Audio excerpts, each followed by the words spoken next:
The Newsday continues here on One News Now. I'm Sean Yao. Murdered OFW Julie Ranara gave no sign that she needed rescuing from her employer in Kuwait.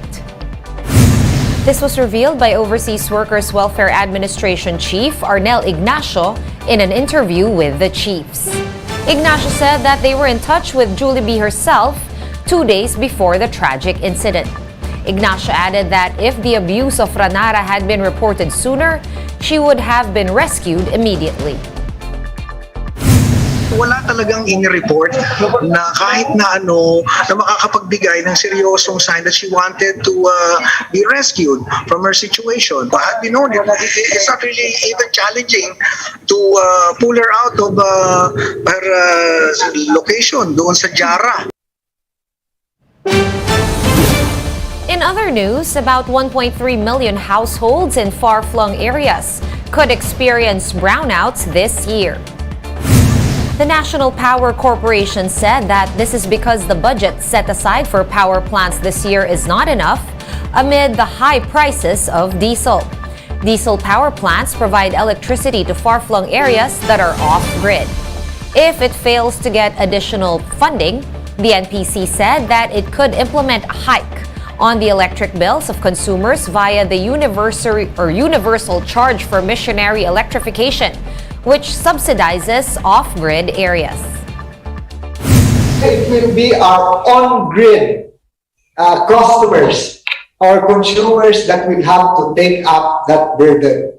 So it is a case which the national government is trying to address in a balanced way, that all of us will have to share in the burden of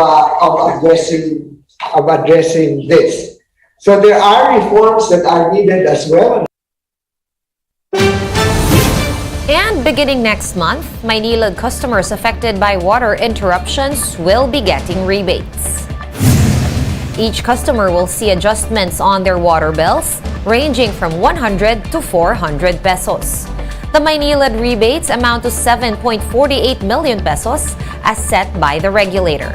Recall that about 220,000 households in Las Piñas, Muntinlupa, Parañaque, and several towns in Cavite were affected by water service interruptions last month.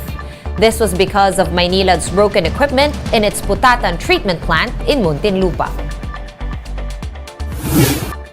More stories coming your way after this quick break. Stay with us.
One News Now, I'm Sean Yao. Department of Health Officer in Charge Maria Rosario Vergeire is ready to become the next DOH Secretary if President Bongbong Marcos says so. Vergeire said that she saw opportunities to improve the country's healthcare system during her stint as OIC over the last 6 months. Despite earlier reservations about being health secretary, Yusek Vergeire explained that she wants to continue serving the agency. It will go a process, no, where I can discuss this with the President that I am now ready to be appointed if and when that would be his decision. Pero hindi niya kailangan akong lapitan para maging Secretary of Health ako. Ako po ang magsasabi sa kanya, ako po ang makikipag-usap sa kanya. Members of the PNP Special Action Force are pitching in to help find the missing Cessna 206 plane in Isabela. The PNP SAF team will be deployed to the mountainous parts of Barangay Sinapit to help search for the light plane and its 6 passengers. Improved weather conditions have finally allowed the Philippine Air Force to send out choppers to comb through the Sierra Madre in Macunacon and Divilacan. The aircraft has been missing since January 24. And the country's economic managers sat down with senators to discuss the Maharlika Investment Fund bill. Present were Finance Secretary Benjamin Diokno, Budget Secretary Amina Pangandaman, Central Bank Governor Felipe Medalla, and National Economic and Development Authority Chief Arsenio Balisacan. Senator Mark Villar described the briefing as productive. He also said that lawmakers' concerns about the bill were addressed.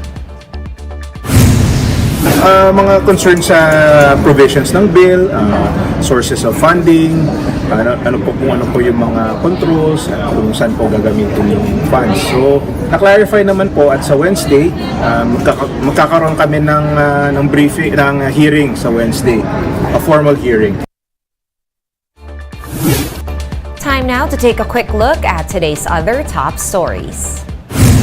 The Octa Research Group says that the country's COVID-19 situation is manageable, with the positivity rate at less than 2%.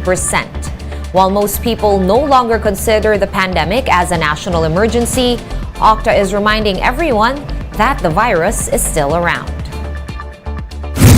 And here's an update on SIM registration. The latest data from the DICT shows that 26.6 million SIMs have been registered. That's 16% of the 168.9 million total SIMs nationwide. Users have until April 26 to log their SIMs. The Senate Blue Ribbon Committee is formally recommending the filing of charges against officials of the Education Department and the Budget Department's procurement service. This is still over the purchase of overpriced and outdated laptops in 2021. The Senate committee also suggested the abolition of the PS-DBM. For more updates, visit News 5, The Philippine Star, and Business World online. Visit our website, onenews.ph, for more in-depth analysis. You can also catch One News on Signal Play. Register for a free account at www.signalplay.com and stream One News Live anytime, anywhere. I am Sean Yao. We are One News.